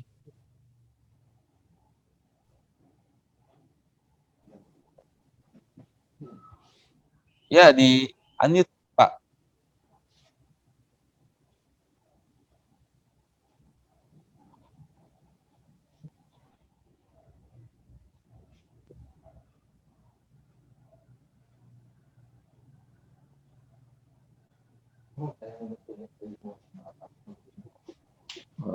Oh ya ya, siap. Oke, Mas Pontianus Manek, ini nanti kita tampung ya pertanyaannya, dan nanti bisa kita respon di kesempatan berikutnya. Silakan yang ingin ada, silakan bagi yang mau memberikan pertanyaan bisa present supaya kita bisa tahu dan kita sampaikan pertanyaannya.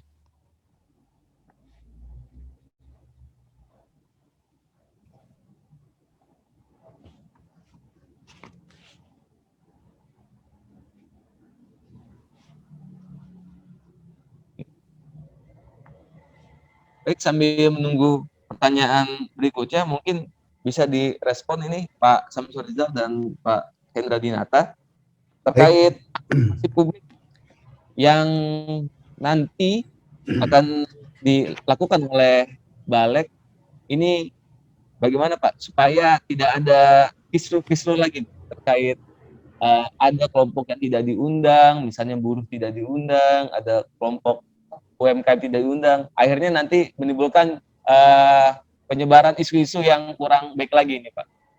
Silakan Pak. Ya baik, Mas Zaki, Hendra, dan Pak Hendra Dinata, serta Sandi Aditya, dan Ponsian Nusmanik, dan rekan-rekan sekalian yang menyampaikan pandangan. Kami menyampaikan terima kasih. Dari apa yang disampaikan ringkas saja dapat kami jelaskan sesuai dengan prosedur yang ada di Balek. Bahwasanya kalau ini tadi sudah disampaikan oleh Pak pimpinan Balek, Pak Bang Awi, bahwasanya ini akan kita respon sebagaimana perintah dari MK tersebut.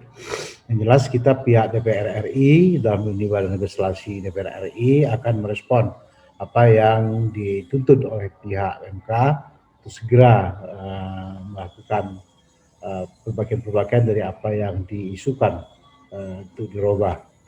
Yang pertama langkahnya kita akan menyiapkan rancangan undang-undang untuk perubahan Undang-Undang Nomor 11 Tahun 2022 ini, dan itu akan segera dikatakan tadi menjadi rancangan undang-undang prioritas tahun 2022 pada masa sidang yang ketiga ke depan ini, untuk segera kita bahas karena perintah Presiden ini secepatnya akan dibahas. Dan pada saat itu kita akan mengundang para pakar, dikatakan tadi bagaimana mewujudkan partisipasi publik. Ya, kita akan mengundang para pakar untuk dapat masukan berkaitan dengan pasal-pasal yang diusulkan untuk perubahan tadi itu.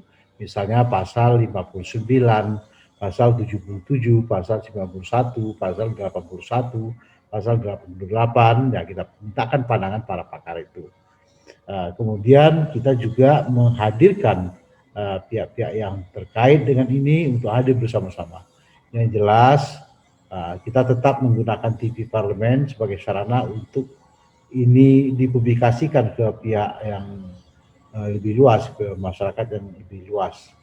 Jadi kalau itu yang ditanyakan oleh adik kita tadi itu, bagaimana mewujudkan partisipasi publik, ya kita langkah ketika kita akan membahas perubahan daripada tadi yang disampaikan, kita akan melakukan perubahan dan memberikan rancangan undang-undang ini akan segera kita bahas pada masa sidang ketiga tahun 2022 ke depan ini.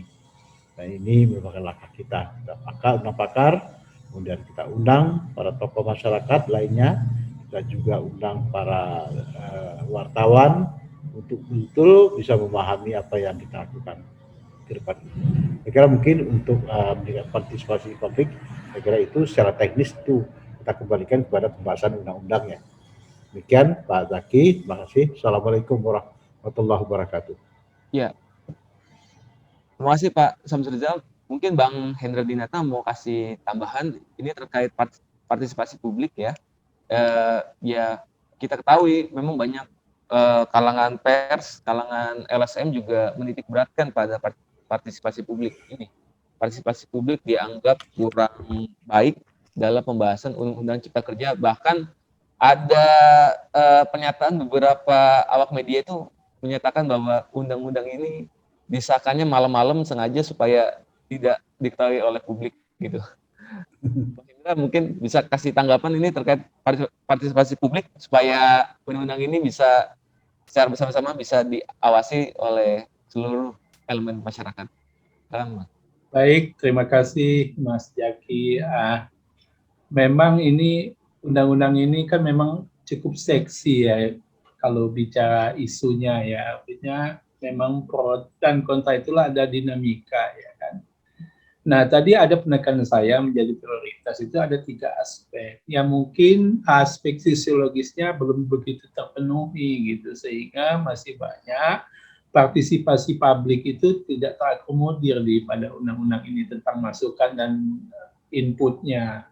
Nah, untuk ke depan, apalagi tadi Pak Samsul Rizal mengatakan mungkin di tahun tahun depan ini udah mulai dilakukan pembahasan. Nah, jadi seharusnya Panja udah mulai inventarisir kira-kira apa DIM-nya atau tambahan dari, kalau nggak salah mohon dikoreksi ya Pak Samsu ya, kalau nggak salah dulu Pak Jokowi pernah mengutus 7 menteri atau 8 menteri yang mengantarkan naskah akademik Undang-Undang Cipta Kerja itu. Nah, mungkin dari situ bisa diurut lagi bagaimana kira-kira DIM yang aspek sosiologisnya gitu Pak.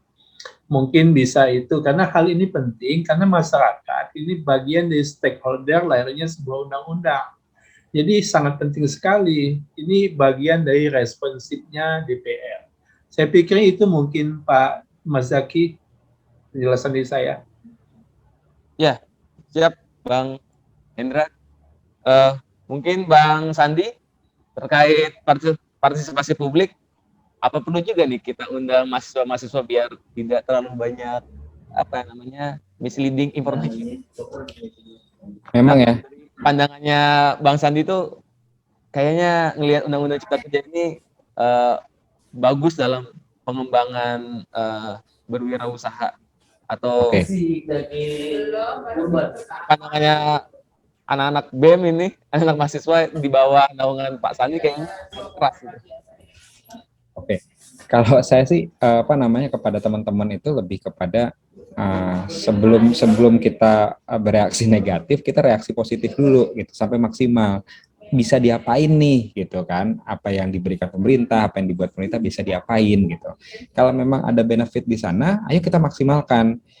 Kadang-kadang kan ibarat kata suara kita mungkin bisa nyampe gitu tapi kita buat pergerakan yang besar sekali, tapi in the meantime menurut saya sih kira-kira lebih memanfaatkan, bisa dibilang bukan oportunis sih, tapi memanfaatkan apa yang ada gitu dengan segala macam kebisaan kita. Yang penting sih saya sekali cerita gini, kalau kita kerja jujur, kerja ikhlas tanpa ada kepentingan, apapun di-share nggak ada masalah gitu. Tinggal yang penting bagaimana mensimplify UU Cipta Kerja ini sehingga mudah sekali dimengerti. Gitu. Yang kita tahu kan tebal sekali ya. Jadi kalau tadi dari kemarin saya juga sambil riset gitu tentang untuk mendalami, saya pikir wah ini banyak banget, ada simpelnya nggak sih gitu. Apalagi anak-anak sekarang kan baca susah gitu. Orang-orang sekarang senangnya lebih ke dengerin atau baca yang cuma headingnya aja gitu. Sehingga menurut saya sih dari segi marketingnya ya, penyampaian bagaimana sosialisasi itu sangat-sangat krusial sehingga bisa memberikan pengertian yang menyeluruh dan orang bisa oh gitu toh Cipta Kerja gitu. Jadi itu sih dari saya, ketika kita ya kalau selama nggak ada yang diumpetin ya udah buka aja gitu. Tapi sekarang dibukanya aja pun it's just too complex gitu untuk orang-orang awam top down.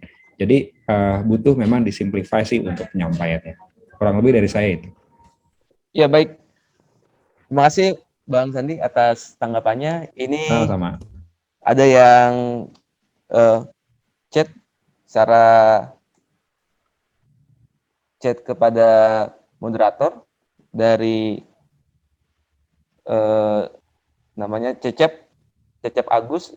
Dia juga salah satu kader P3 ini, Pak Samsul Rizal, TA-nya Gus Roji ini.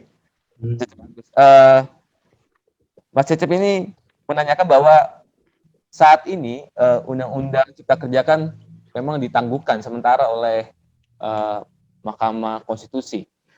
Lalu bagaimana peraturan-peraturan yang sudah atau yang setelah disahkan sejauh ini sampai peraturan turunannya saya dengar juga sudah disahkan. Lalu apakah sudah ada koordinasi antara pemerintah dalam hal ini yang telah mempersiapkan peraturan turunan ini pada Balik DPR RI dalam rangka pengawasan? Silakan Pak Samsul Rizal. Baik, terima kasih di Cecep dari Roji ya, Iya. dari TA-nya Roji.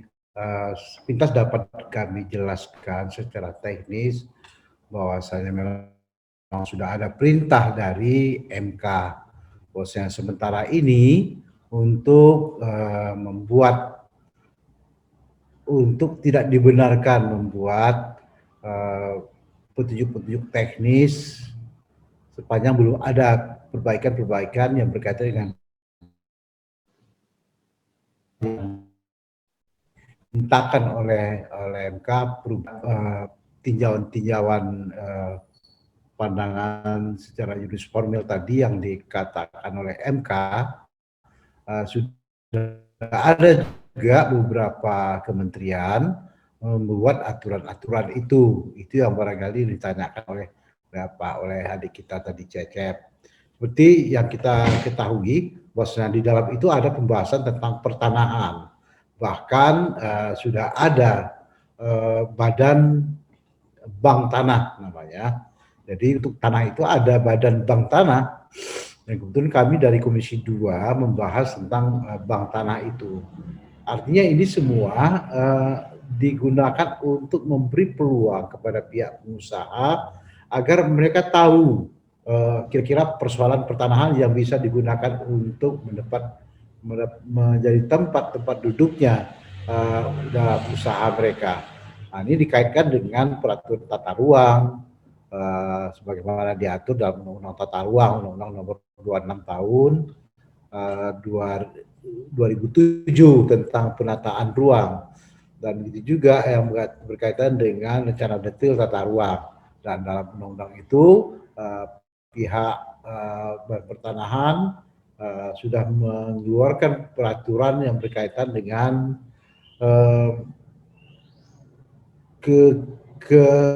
kesesuaian kegiatan penataan ruang. Artinya setiap usaha yang akan membuka usahanya di sebuah kabupaten atau kota atau provinsi mesti disesuaikan dengan penataan ruang yang oleh para pengusaha mendapatkan tanahnya dari bank tanah, dan itu diatur di dalam Undang-Undang Cipta Kerja nomor 11.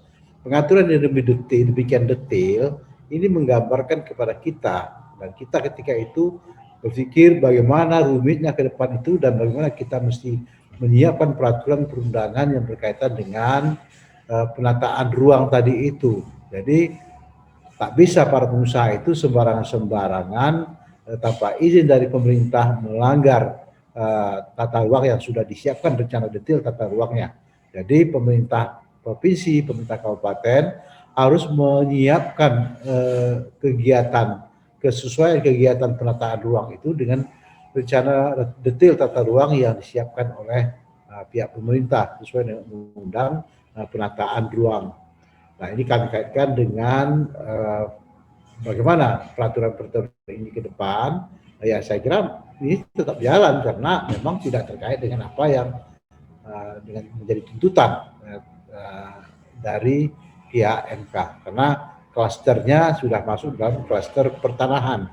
Sementara yang tadi yang dikatakan oleh MK itu adalah klaster ketenaga kerjaan. Jadi barangkali di luar dari klaster yang dituntut oleh MK untuk ditinjau ulang, saya kira boleh saja jalan, karena itu mereka sudah buat itu di kementerian-kementerian lainnya.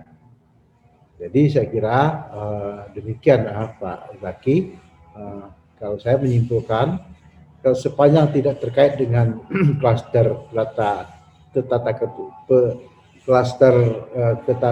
ketenaga kerjaan, ya boleh saja peraturan itu yang sudah dibuat tetap berjalan. Hanya saja patut dicermati, kita tidak lagi boleh membuat peraturan teknis, baik itu dengan PP, baik itu dengan peraturan presiden ataupun dengan peraturan menteri lainnya berkaitan dengan hal-hal yang bersifat menyangkut dengan kebijakan yang melibatkan masyarakat secara luas, terutama yang berkaitan dengan ketenaga kerjaan. Yang lainnya saya kira silakan jalan di luar dari klaster itu. Ya, ada 11 klaster yang sudah kita katakan tadi. Saya kira demikian adik Zaki Mahendra. Ya, baik Pak. Sampai saat ini juga masih banyak pertanyaan-pertanyaan yang disampaikan kepada moderator. Ini salah satu pertanyaan yang moderator pilih, Pak.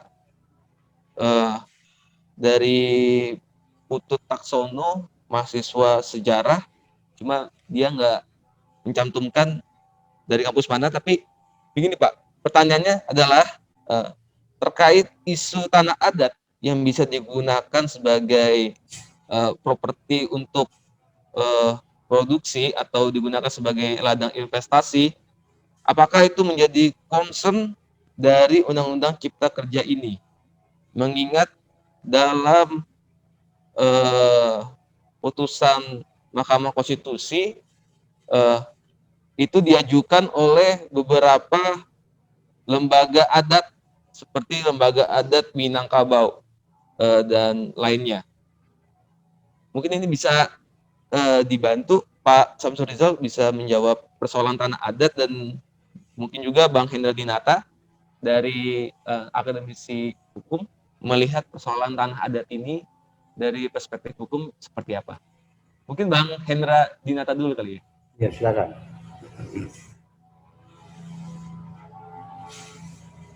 Baik, terima kasih Bang Zaki.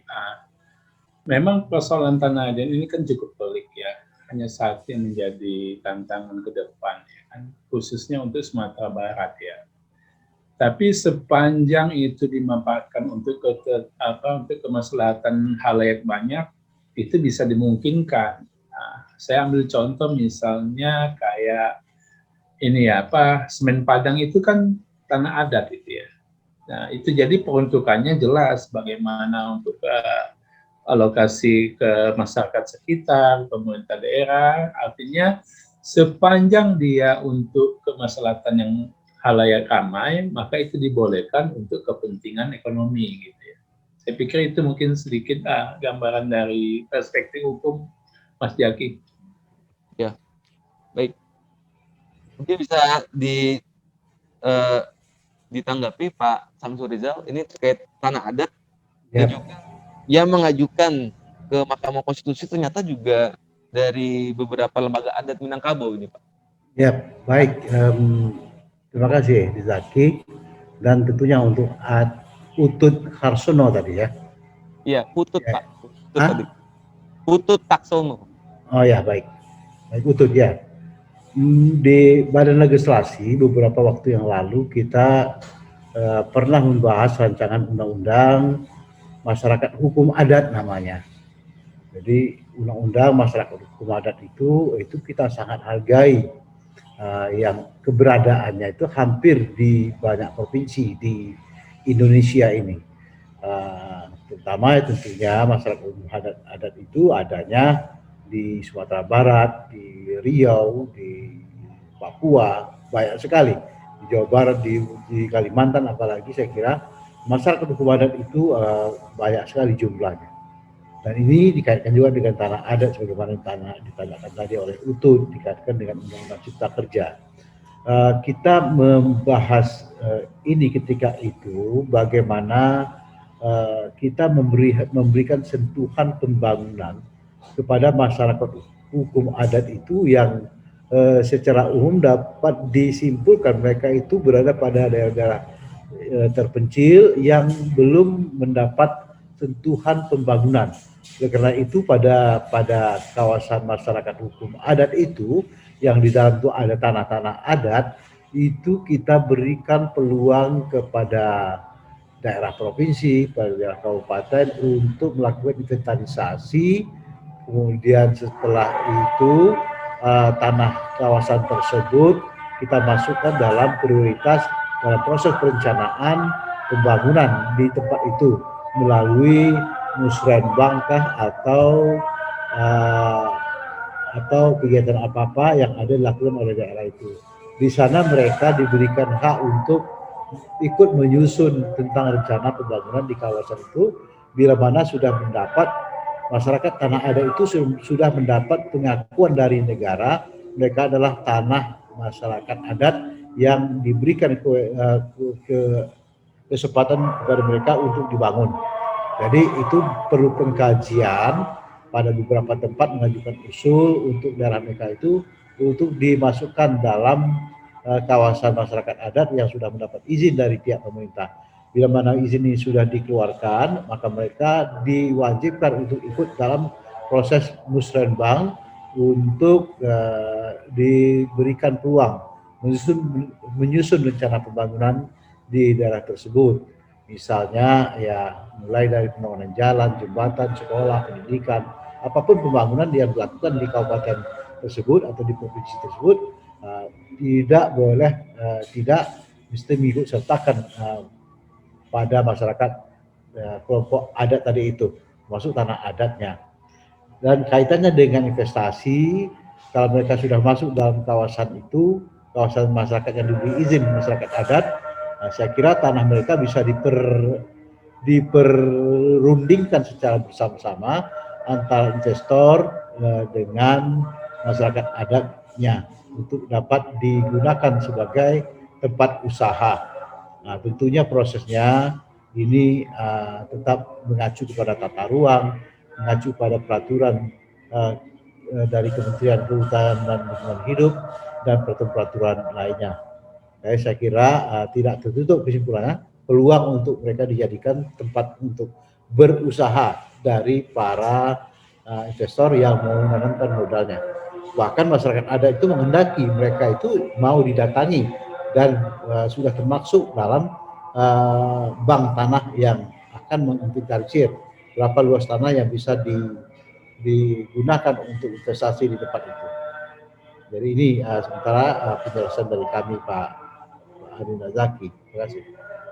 Ya, terima kasih atas jawaban dan tanggapan Pak Samsul Rizal, dan terima kasih juga untuk para hari ini sudah bisa memberikan sharing pengetahuannya terkait nasib Undang-Undang Cipta Kerja pasca putusan MK. Saya pikir dari diskusi kita kali ini, dari webinar kali ini, kita punya rasa optimisme untuk membangun Indonesia yang lebih baik lagi, ya, bisa lebih meningkatkan perekonomian, baik itu maupun menaikkan iklim maupun memajukan iklim investasi yang akhirnya bisa meningkatkan lapangan pekerjaan dan mengurangi pengangguran yang ada di Indonesia. Dan ini menjadi kado terbaik untuk Indonesia tahun 2045, Indonesia Emas. Undang-undangnya sudah dipersiapkan dan pada tahun itu sudah bisa running dan bisa dilihat hasilnya seperti apa. Terima kasih atas perhatiannya para narasumber dan para peserta.